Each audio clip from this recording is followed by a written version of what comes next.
Apologize for the vacuuming upstairs, but pretend it's not happening. Today I have a review for you, and it is on Tiger Lily by Jodi Lynn Anderson. It was published last year by HarperCollins, and it has a gorgeous cover. Let me just, yeah. Tiger Lily is a story of Tiger Lily from Peter Pan by J.M. Barrie, and it is basically the story of when she met Peter, how she lived in this village with her family and people who were essentially her family her whole life, and then someone comes in, or she meets Peter Pan and he kind of threatens her whole world and everything she's ever known, and she falls in love with him, but it's not a conventional love story at all. That's kind of the gist of the plot. I mean, it's basically just how Peter Pan comes into her life and changes everything during the worst time of her life, pretty much. And I'm gonna be real with you guys. For the first about 150 pages, how long is this book? The book's about 300 and something pages.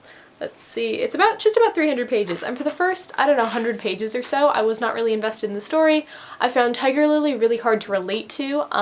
She's very emotionless, and also I should note that Tiger Lily is not the narrator. Our narrator is actually Tinkerbell, which for the first 100 pages, I didn't really understand the purpose. I didn't feel like it was necessary. I felt like it took away from the story because we weren't getting Tiger Lily's feelings right away, but I feel like that made it way more interesting the further we went into the book. Let's talk about the writing real quick. So the narrator is Tinkerbell, and a lot of people hate Tinkerbell in Peter Pan, but this story actually explains why Tinkerbell is the way she is during Peter Pan. It is really, really good writing, and I didn't really notice that for the first 100 pages, and then it started getting really poetic and really beautiful, and there are some passages that I'm in love with. Still, the longer I was around her, the more I could see the colors of her mind and the recesses of her heart. There was a beast in there, but there was also a girl who was afraid of being a beast, and who wondered if other people had beasts in their hearts too. There was strength, and there was also just the determination to look strong. She guarded herself like a secret. Just things like that would crop up and make me really think about them, and they were really beautiful and things that really resonated, and I really love the writing. This is the first thing I think I've read from Jodi Lynn Anderson, though her name seems like a name from my childhood. I'm sure if I looked it up I'm going to feel really stupid because she's probably written something that I loved.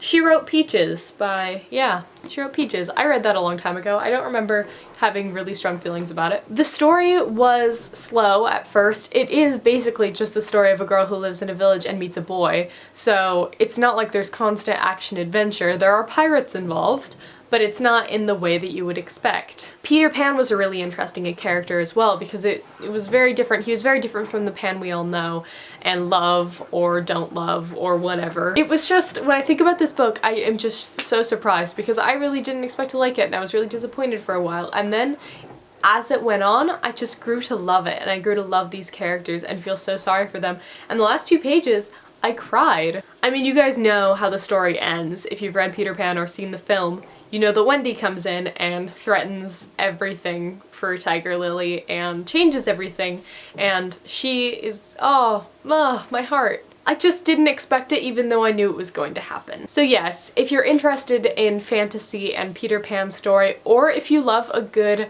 heartbreaking kind of romantic story, it's not a romance story, it's not romantic, but it's love. And it's love in a very pure, unadulterated form.